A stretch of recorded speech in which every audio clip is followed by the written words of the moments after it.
All right, so today we are trying to solve AILET 2023 English section. Let's take a look. All right, directions. Each set of the questions in this section are based on the passage. So we have a passage and we are going to be answering questions based on the passage. The questions are to be answered on the basis of what is stated or implied. Choose the most appropriate response that accurately and completely answers the question. Choose the most appropriate response. Okay, let's take a look. Number one, part one, number one, primogeniture. Okay. Quickly, sorry. Okay. Say PG. What's PG? All titles are inherited by the oldest eligible child. All titles inherited by oldest child. The oldest eligible child inherits all of the titles. Okay. Note that a dead child's progeny takes precedence over younger siblings. Dead child's progeny. You say if this child is dead, then their children will take precedence over their siblings. So what is this line is saying? That the oldest child's who is in line to inherit all of the titles, if this person is dead, then their children will take precedence over the siblings of that person. Okay. If lateral, what is next? If no eligible descendants exist, so if in this line there are no eligible descendants, the ruler's oldest eligible sibling is preferred. Oldest eligible sibling. If lateral branches provide no candidate, if there is no sideways, downwards, nothing is happening, the line of succession moves to the primary parent. Goes to primary parent. And what is the condition there? There's an asterisk, therefore there's a condition, and repeats the aforementioned steps. The father if patrilineal marriage, father if patrilineal marriage, and mother if matrilineal marriage. This is the condition of inheritance.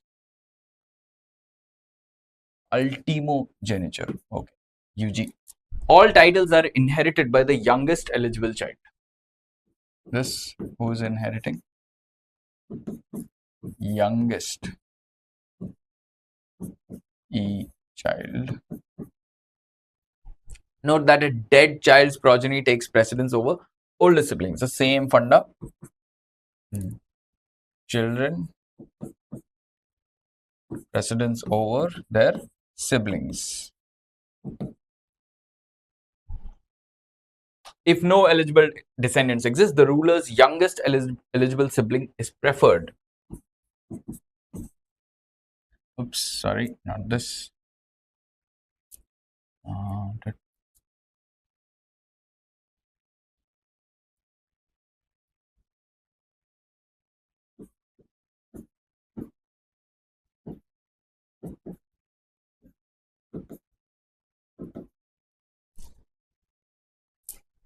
If lateral branches provide no candidate, the line of succession moves up to the primary parent and repeats the aforementioned steps, which is the same as before.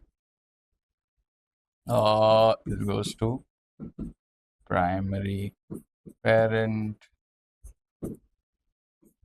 father if patrilineal marriage, mother if matrilineal marriage. House seniority. All titles are inherited by the oldest eligible householder. So when it comes to house seniority, what do we have? The inheritance to oldest eligible house member. Whoever is the oldest gets the seniority.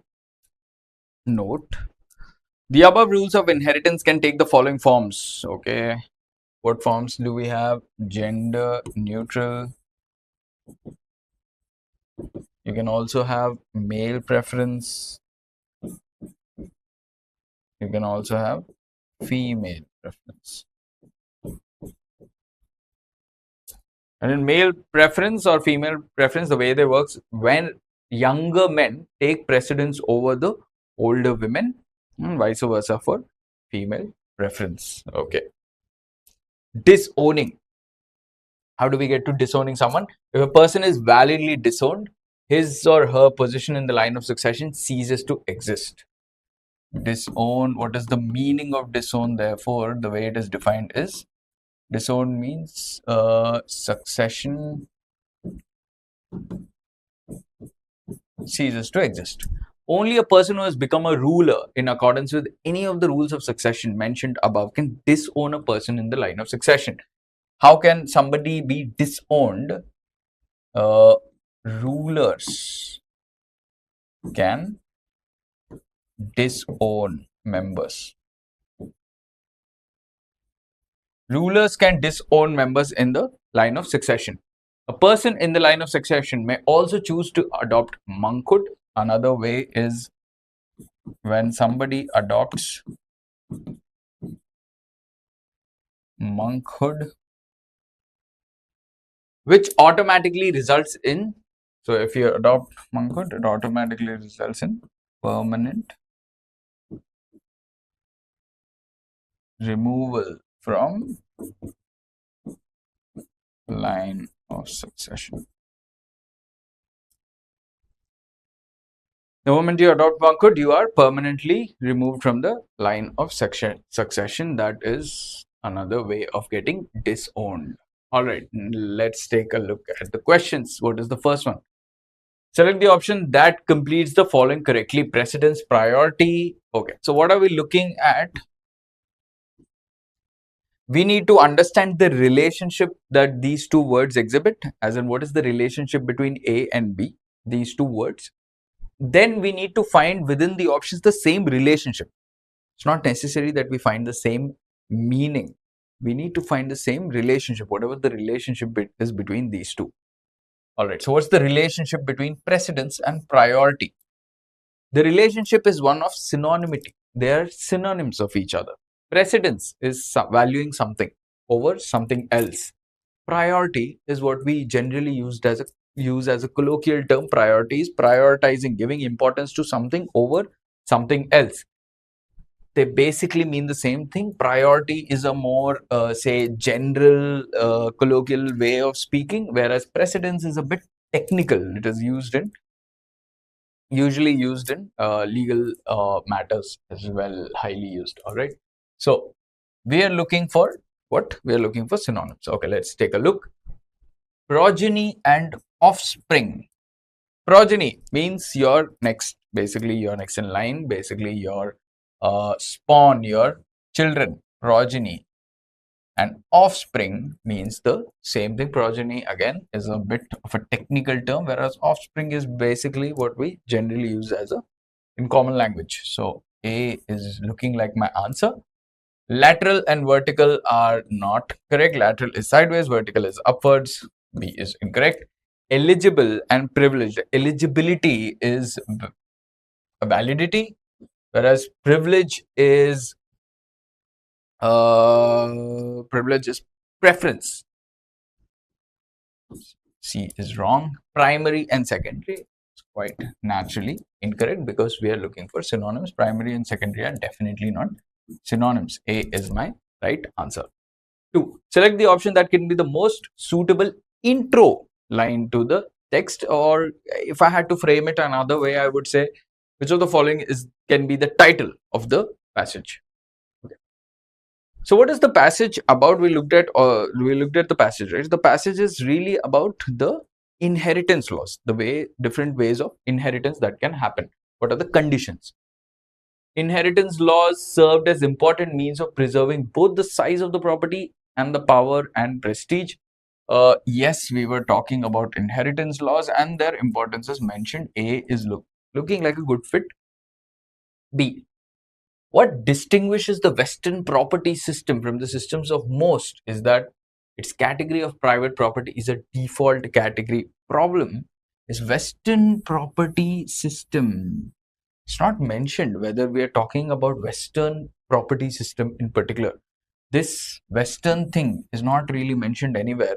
That should instantly help me rule out this option. Public regulation of land use has increased drastically in the 20th century. Two problems: public regulation of land is not really mentioned, and that is basically not really what we're talking about. And the 20th century, we're not really talking about whether this century, that's it's a basically a set of rules and set of laws under which inheritance can occur. For C is wrong.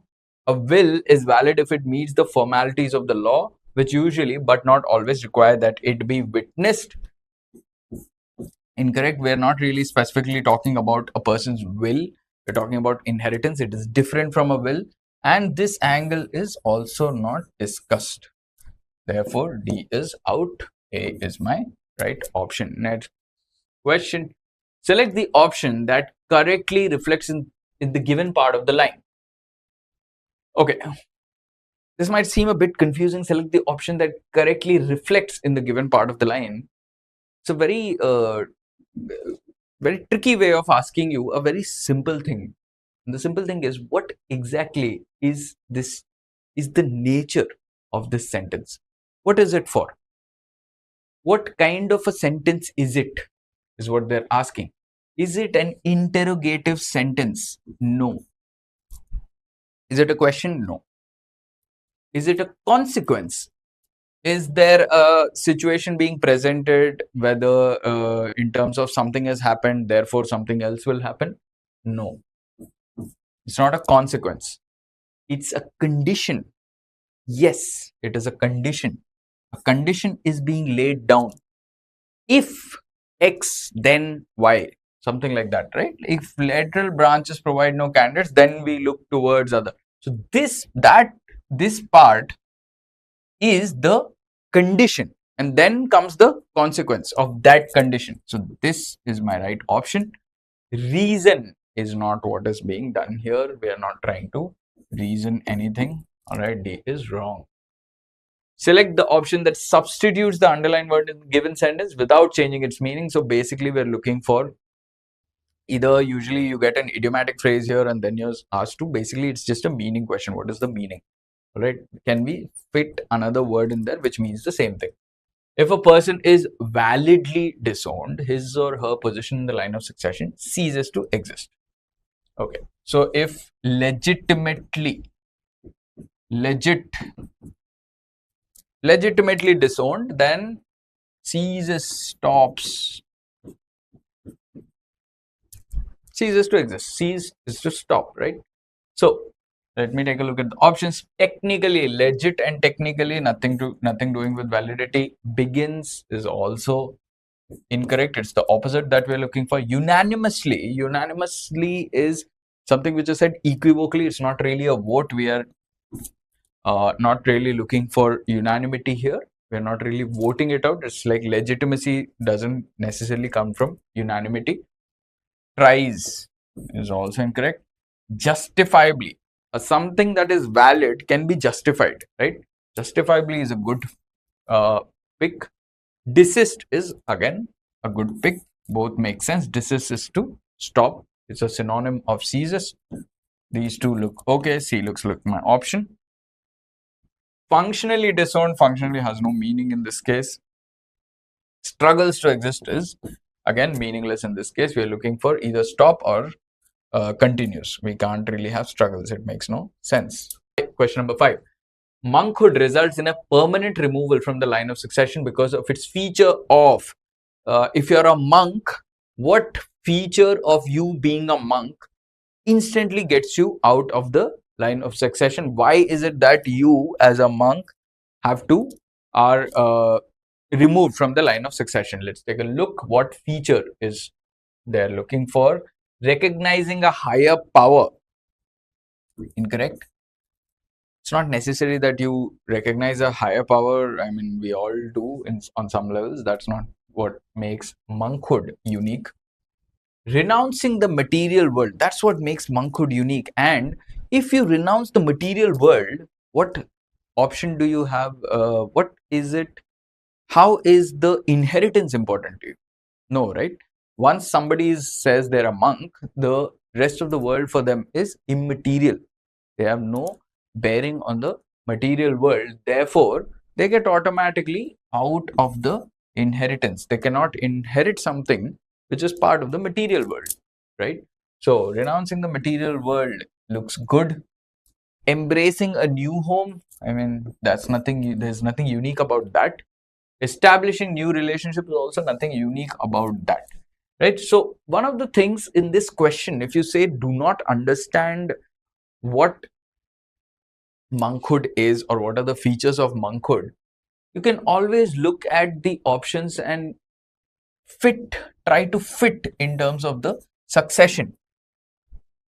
Does recognizing a higher power necessarily mean you have nothing to do with inheritance or any money that is coming your way? Simple way of understanding it. If you are recognizing a higher power, does it mean that you should not get money? No. And same goes for embracing a new home, establishing new relationship, nothing doing, right? Like, except renouncing the material world. If I say that I have no inclination or no use of anything material, then what is the point of giving you money in the first place? Makes no sense, right?